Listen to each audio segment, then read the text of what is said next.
Welcome विद्यार्थी मित्रांनो, स्वागत आहे तुम्हा सर्वांचं आपल्या 9वी इंग्लिशच्या या सेशनमध्ये. In our previous period we have started 1.5 the necklace, first part of the 1.5 lesson the necklace. In this first part we have seen that there is a girl named Matilda Loisel. The girl was born in a poor family and she was married into a poor family. But her dreams were very different. She wanted to be a rich girl. She wanted to live a rich life. She wanted to wear rich and costly clothes. She wanted to live in a big house, in a mansion. She wanted that many servants should work in her house for her, but that was all not happened. On the other hand, she was married into a poor house. She was married to a poor man, a clerk in the ministry. So she was living a sad life. She was living not satisfactory life. This is all we have seen in our first part. मित्रांनो, पहिल्या पार्टमध्ये आपण पाहिलं की एक मॅटिल्डा लॉयझल नावाची मुलगी आपण बघितली की जी एका गरीब घरामध्ये जन्माला आलेली आहे आणि तिचं लग्नसुद्धा एका गरीब घरामध्ये होतं. मंत्रालयामध्ये, शिक्षण मंत्रालयामध्ये क्लर्क असलेल्या एका व्यक्तीशी तिचं लग्न होतं आणि तिची स्वप्न मोठी मोठी असतात. तिला उंची वस्त्र तिला घालायला आवडतात, तिला मोठ्या घरामध्ये राहायचं आहे, तिला राजवाड्यामध्ये राहायचं आहे. तिला वाटतं की तिच्यासाठी तिच्या घरामध्ये नोकरचाकर असले पाहिजे, पण यातलं काहीच होत नाही. जे तिला आवडतं आहे यातलं काहीच होत नाही आणि ती एका साधारण अशा घरामध्ये तिचं लग्न होतं. हे आपण पहिल्या भागामध्ये बघितलं.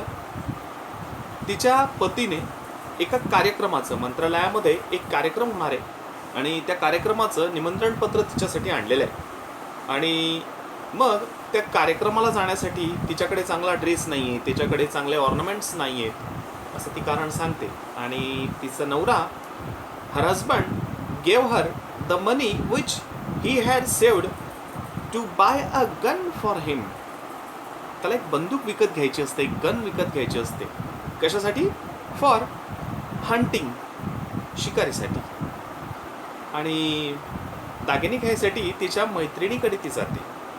तिची जी पाहायला मैत्रीण असते मिसेस फॉरेस्टियर, त्या फॉरेस्टियरकडनं ती एक सुंदर असा महागडा असा डायमंड नेकलेस ती आणते. हे सगळं आपण पहिल्या भागामध्ये बघितलं.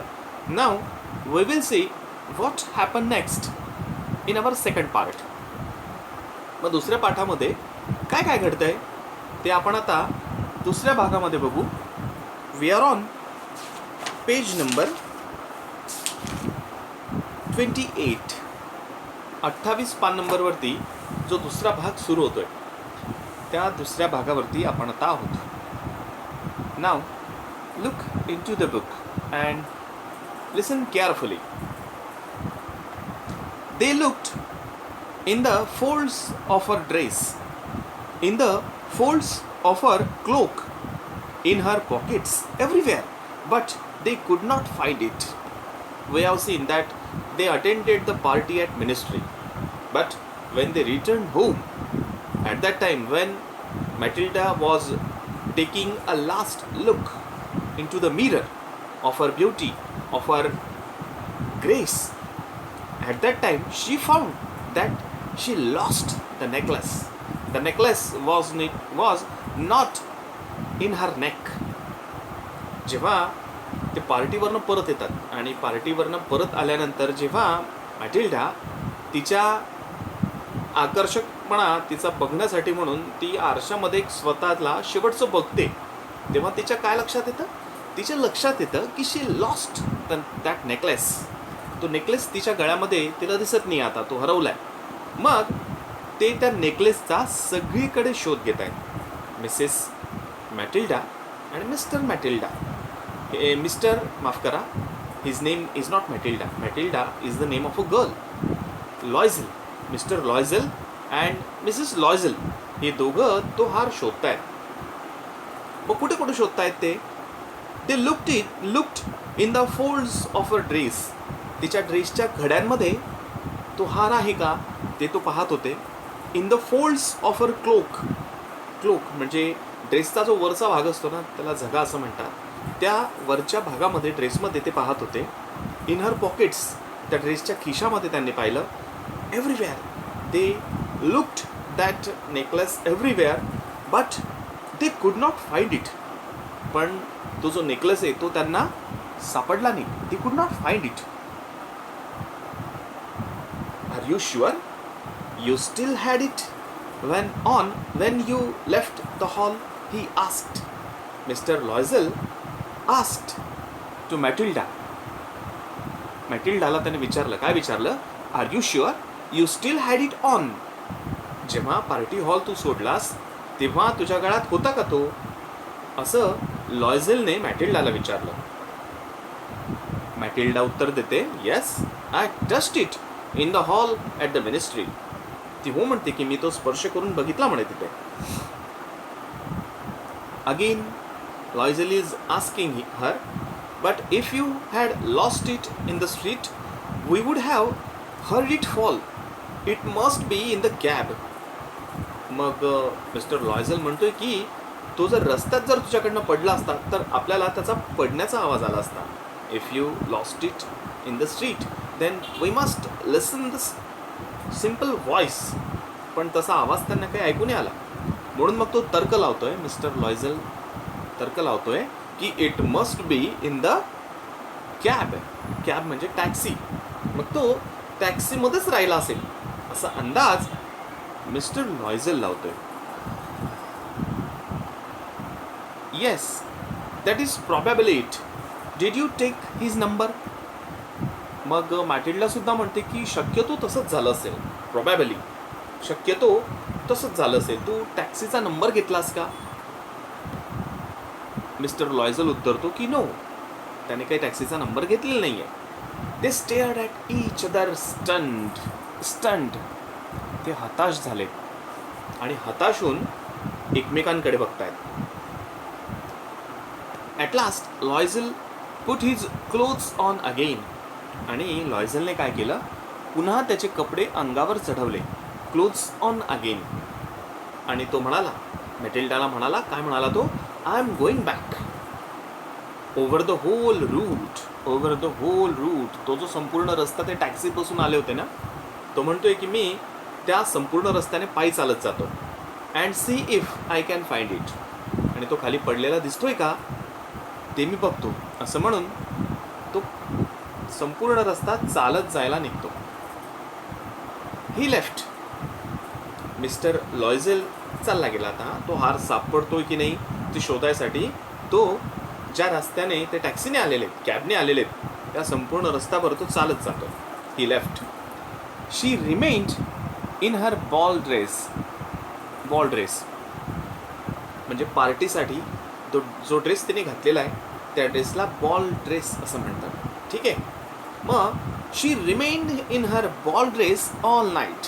संपूर्ण रात्रभर ती त्या पार्टीसाठी नेसलेल्या ड्रेसमध्ये राहिली. Her mind blank. तिचं डोकं सुन्न झालेलं होतं. कोणताच विचार तिच्या डोक्यामध्ये येत नव्हता. कारण एक महागडा हार तिने हरवलेला होता. She lost very costly diamond necklace. So she was stunned. So her mind was blank. एक महागडा हार तिने हरवलेला आहे आणि म्हणून तिचं डोकं सुन्न झालेलं आहे आणि म्हणून ती सुन्न होऊन बसलेली आहे. Her husband return at about 7 o'clock. Mister Loisel तिचा पती जो आहे तो सकाळी लगभग 7 वाजता परत आला. He had found nothing. त्याला काहीच सापडलेलं नव्हतं. तो रिकाम्या हाताने परत आला. मग परत आल्यानंतर त्याने तो हार मिळवायसाठी म्हणून प्रयत्न केले. मग काय काय प्रयत्न केले त्याने? He went to the police. तो पोलीस स्टेशनमध्ये गेला पोलिसांची मदत घ्यायला. त्यानंतर he went to the newspaper. न्यूजपेपरमध्ये पण त्याने जाहिरात दिली आणि ऑफर अ रिवॉर्ड. तो हार परत देणाऱ्याला त्याने बक्षीस जाहीर केलं. To the cab companies, cab company, ज्या टॅक्सीने त्याने प्रवास केलेला होता त्या टॅक्सीची जी कंपनी होती, त्यांची जी संघटना होती, त्या संघटनेकडे पण तो गेला. Everywhere the tiniest glimmer of hope, tiniest glimmer of hope, आशेचा एक अंधुकसा किरण जिथे जिथे दिसेल तिथे तिथे तो गेला मदत घेण्यासाठी, कारण तो महागडा हार त्यांना परत द्यायचा होता. शी वेटेड ऑल डे, जेव्हा मिस्टर लॉयझल प्रयत्न करत होता बाहेर जाऊन, मग दिवसभर ती घरामध्ये बसून राहिलेली होती. कशी बसून राहिलेली होती? In despair at this फ्राईटफुल disaster, भीतीदायक विनाशकारी अशी जी घटना झालेली होती, अनर्थ जो घडलेला होता, त्या अनर्थाचा विचार करत ती दुःखामध्ये दिवसभर बसून राहिलेली होती. Loisel return in the evening, Loisel संध्याकाळी परत आला. कसा परत आला तो? त्याची कंडिशन कशी झालेली होती? A hollow pale figure, a hollow pale figure, हताश झालेला होता तो, निराश झालेला होता आणि कोणतंही चैतन्य त्याच्यामध्ये उरलेलं नव्हतं. म्हणून इथं म्हटलंय की Loisel return in the evening a hollow pale figure, हताश झालेला होता, निराश झालेला होता, असा तो संध्याकाळी परत आला. ही हॅड फाउंड नथिंग, आणि त्याला काहीही सापडलेलं नव्हतं. तो हार त्याला परत मिळालेला नव्हता. मग तो हार मिळवायसाठी अधिक प्रयत्न करायचे होते आणि मिसेस फॉरेस्टियर तो हार परत मागणार होत्या. म्हणून मग त्याच्या पत्नीला मॅटिल्डाला तो सांगतो, काय सांगतो? He told Matilda, you must write to your friend, तुझ्या मैत्रिणीला तू पत्र लिही म्हणे. आणि काय लिहायचं आहे त्यामध्ये? He said, tell her you have broken the class of her necklace, class of necklace, तो हार बांधण्याचा जो फासा असतो, जो धागा असतो, तो तुटलाय असं सांग. And that you are having it mended, दुरुस्ती, तो दुरुस्तीसाठी तो टाकलेला आहे असं तिला सांग. It will give us time to look somewhere, मग याच्याने काय होईल की आपल्याला तो हार शोधायला आणखी काही कालावधी मिळेल, थोडासा वेळ आपल्याला आणखी मिळेल. म्हणून त्याने त्याच्या पत्नीला, त्या मैत्रिणीला पत्र लिहायला सांगितलं. She wrote as he dictated म्हणजे त्याने जसं सांगितलं होतं तसं तिने पत्र त्या तिच्या मैत्रिणीला लिहिलं. At the end of 1 week they had lost all hope, एक आठवडा गेला आणि या एका आठवड्यामध्ये तो हार परत मिळवायच्या त्यांच्या सगळ्या होप्स ज्या होत्या, त्या सगळ्या आशा ज्या होत्या त्या मावळल्या. तो हार परत मिळणार नाही अशी त्यांची आता खात्री झाली. And Loisel who suddenly looked aged, आणि या आठवड्याभरामध्ये लॉयझेल जो होता तो कसा दिसायला लागला? एजिड दिसायला लागला, तो वयस्कर दिसायला लागला. कशासाठी तो वयस्कर दिसायला लागला? कारण त्याला लक्षात आलेलं होतं की त्यांच्या हातून खूप मोठी चूक झालेली आहे आणि ती भरून काढणं त्यांच्यासाठी अत्यंत कठीण होणार आहे. म्हणून तो अत्यंत दुःखाने तो एजिड झाला, वयस्कर झालेला होता. We must consider how to replace the jewel, दागिन्या शब्दासाठी इथे ज्वेल हा शब्द वापरलेला आहे. तो त्याच्या बायकोला म्हणतो की आपल्याला आता ठरवलं पाहिजे की तो हार आपण कसा रिप्लेस म्हणजे परत द्यायचा आहे. आणि म्हणून मग त्यांनी आता प्रयत्न सुरू केले. And so they went from jeweller to jeweller, एका सराफाकडून दुसऱ्या सराफाकडे त्यांनी जायला सुरुवात केली. Why they are visiting jewellers? Because they are in searching of same necklace of Mrs Forestier. Mrs फॉरेस्टियरचा नेकलेस त्यांना परत करायचा होता, म्हणून मग सेम तसाच डायमंडचा नेकलेस ते शोधत होते आणि म्हणून मग ते ज्वेलरच्या शॉपमध्ये जात होते. And so they went from jeweller to jeweller looking for a necklace like the other one, म्हणजे जसा तो मिसेस फॉरेस्टियरचा नेकलेस होता सेम तसाच नेकलेस बघत ते ज्वेलर शॉपवर फिरत होते. कन्सल्टिंग देअर मेमरीज, आठवत होते की त्या हारासारखा कोणता हार असेल. Both sick with grief and anguish, दुःख आणि यातना, ते दुःख आणि यातनेने व्याकुळ झालेले होते. शेवटी त्यांना एका दुकानामध्ये सेम तसाच नेकलेस दिसतो.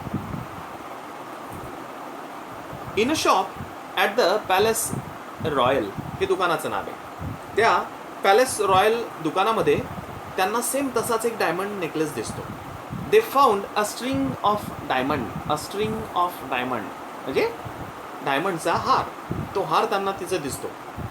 Which seemed to be exactly what they were looking for. त्यांना जसा हार हवा होता नेकलेसचा सेम तसाच त्या पॅलेस रॉयल या शॉपमध्ये त्यांना दिसला.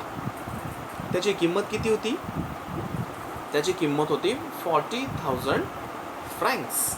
It was worth 40,000 francs. 40,000 francs. Francs म्हणजे फ्रेंच देशातील चलन. जसं भारत देशातील चलन आहे रुपया, तसं फ्रान्स देशातील चलन आहे फ्रँक्स. तो 40,000 फ्रँक्सचा होता. आणि त्यांना तो कितीमध्ये मिळणार होता? They could have it for 36,000 francs. त्यांना तो 36,000 फ्रँक्सला मिळणार होता. It means the shop owner was giving them discount of 4,000 francs. 4,000 फ्रँक्सचा त्यांना डिस्काउंट मिळणार होता. आणि तो 40,000 फ्रँक्सचा तो जो नेकलेस होता तो त्यांना 36,000 फ्रँक्समध्ये मिळणार होता. And this was a very big amount for them to pay. They don't have much money. या लॉयझेल कुटुंबियांकडे एवढे 36,000 फ्रँक्स नव्हते. त्यांच्यासाठी ती खूप मोठी रक्कम होती. आणि म्हणून हा जो मिस्टर लॉयझेल होता तो एजेड दिसायला लागलेला होता. त्यांच्याकडे तेवढे पैसे तर नव्हते आणि त्यांना तो हिऱ्यांचा हार पाहिजे होता. म्हणून मग त्यांनी काय केलं? So they begged the jeweller not to sell it for 3 days. 3 दिवसांपर्यंत विकू नकोस असं त्यांनी त्या सेलरला सांगितलं, त्या ज्वेलरला सांगितलं. कशासाठी? कारण तो त्यांना घ्यायचा होता. म्हणून त्यांनी त्या ज्वेलरला सांगितलं की तू तो हार पुढचे 3 दिवस विकू नको. And they made an arrangement that he would take it back for 34,000 francs if the other necklace was found before the end of February. आणि त्यांनी त्या ज्वेलरशी बोलून ठेवलं. एक अरेंजमेंट त्यांनी केली. काय अरेंजमेंट केली त्यांनी? की if they found their original necklace back then they should return that necklace to the jeweller in 34,000 francs. It means they were taking the loss of 2,000 francs. जर त्यांना तो त्यांचा मूळ नेकलेस जर परत सापडला तर त्यांनी त्या ज्वेलरशी बोली केली की मूळ नेकलेस जर परत सापडला तर मग त्याला तो त्याने दिलेला नेकलेस सराफाला परत घ्यावा लागेल. आणि 36,000 फ्रँक्सच्या ऐवजी त्याने किती फ्रँक्स द्यायचे यांना? 34,000 फ्रँक्स द्यायचे. म्हणजे तिथे सुद्धा 2,000 फ्रँक्स त्याला कमी मिळणार होते. असं बोलणं त्यांनी त्या ज्वेलरशी करून घेतलं.